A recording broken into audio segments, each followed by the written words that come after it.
Hello everyone, welcome to the channel. UPPCS RO मुख्य परीक्षा 2024 की मेंस आंसर राइटिंग कर रहे हैं। इसकी कड़ी में आप देखेंगे निबंध, और ये आपका निबंध रहेगा नंबर 15, साइबर अपराध से जुड़ा हुआ। आरओ मुख्य परीक्षा में आपका निबंध रहता है 120 नंबर के, समय 3 घंटे, और आपका टारगेट होना चाहिए 100+ लाना, ताकि आपका फाइनल मेरिट में नाम हो सके। तो इसी कड़ी में देखेंगे साइबर अपराध। जो साथी पहली बार जुड़े हैं चैनल को सब्सक्राइब करेंगे और अपने दोस्तों को भी शेयर करेंगे।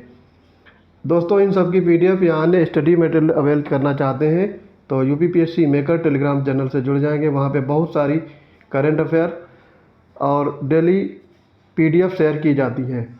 तो बढ़ते हैं अपने आज के लेक्चर की तरफ। आपका सब्जेक्ट है साइबर अपराध। ये यूपीपीसीएस मेंस 2013 में पूछा गया था। 700 शब्दों में देखेंगे। समीक्षा अधिकारी वाले 600 शब्द लिखेंगे, ठीक है। तो 600 से 700 के बीच में निबंध कराते हैं, तो इसमें ज़्यादा ध्यान न दीजिएगा। अगर आप 700 शब्द भी लिख लेंगे तो थोड़ा कम लिखना होगा। तो ये ज़्यादा कमेंट में मत करिए कि ये 600 शब्द का है या 700 का है। दोनों आप अगर 700 भी कर लेंगे तो आपके लिए अच्छा होगा। तो सबसे पहले देखेंगे प्रस्तावना। इंट्रोडक्टरी पार्ट में साइबर अपराध पूरी दुनिया में सुरक्षा और जांच एजेंसियों के लिए समस्या का सबब बन गया है। आज के प्रौद्योगिकी युग में कंप्यूटर और इंटरनेट के बढ़ते प्रयोग के कारण साइबर अपराध की समस्या भी दिन प्रतिदिन गंभीर रूप लेती जा रही है। साइबर अपराध ऑनलाइन माध्यम से किया जाने वाला एक ऐसा अपराध है जिसके अंतर्गत इंटरनेट की सहायता से क्रेडिट कार्ड, महत्वपूर्ण दस्तावेजों की चोरी, ब्लैकमेलिंग, स्टॉकिंग, पोर्नोग्राफी इत्यादि अपराधों को अंजाम दिया जाता है।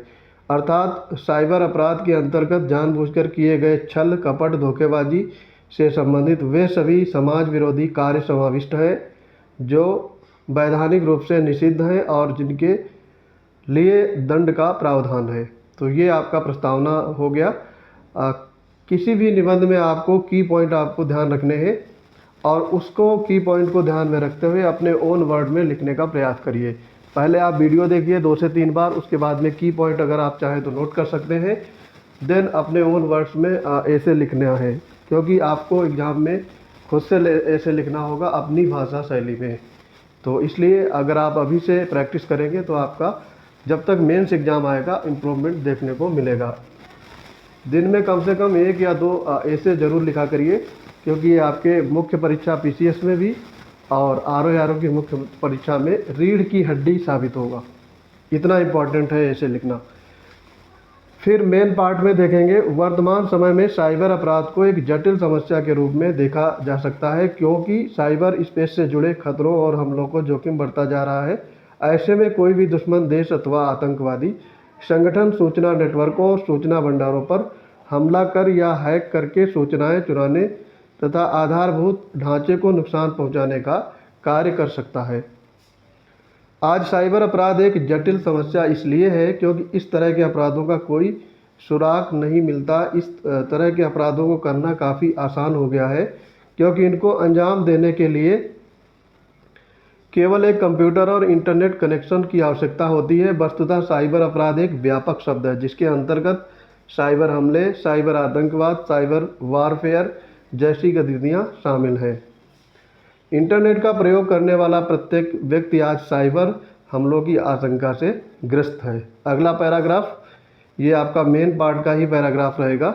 यदि साइबर अपराध के अंतर्गत ऑनलाइन गतिविधियों की बात की जाए तो इसका एक विस्तृत क्षेत्र नज़र आता है, जिसके कारण ये समस्या और गंभीर हो जाती है।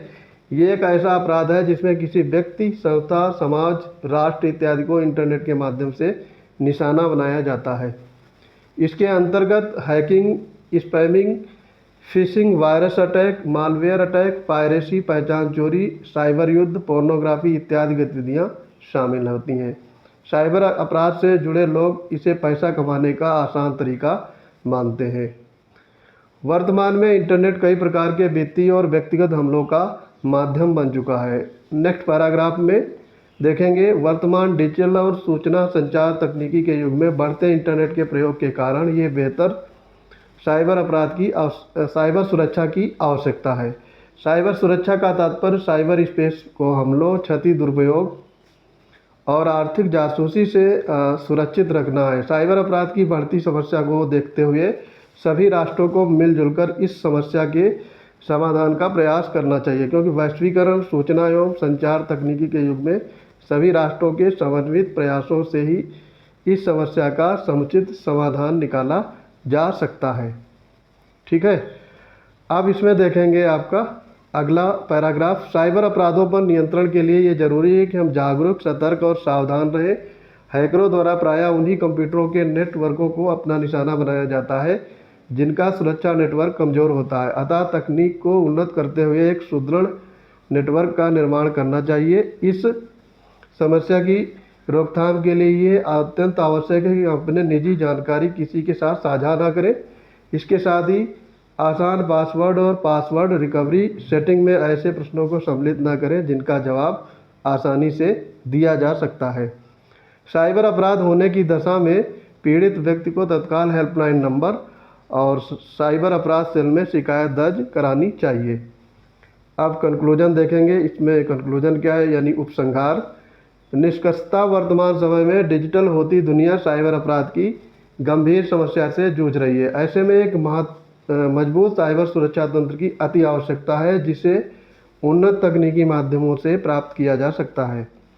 हालांकि बढ़ती तकनीकी के साथ साइबर सुरक्षा एक चुनौती के रूप में सामने खड़ी है। ऐसे में सरकार तथा आम जनता को इस दिशा में और काम करने की ज़रूरत है। आज जब इंटरनेट क्रांति अपनी 5वीं पीढ़ी में प्रवेश कर गई है, तो ऐसे में यदि हमने साइबर हमलों की चुनौती को पार कर इंटरनेट को सुरक्षित और भरोसेमंद बनाने में सफलता प्राप्त कर ली, तो समाज तो अवश्य ही सूचना की ये क्रांति मानव समाज के लिए वरदान सिद्ध होगी। तो ये आपका 700 शब्दों में निबंध था। इसमें से कुछ शब्द आप कम कर सकते हैं समीक्षा अधिकारी वाले। तो आई होप ये वीडियो आपको पसंद आया होगा। मिलते हैं अपने अगले इंपॉर्टेंट वीडियोज़ में। तब तक के लिए पढ़ते रहिए। जय हिंद।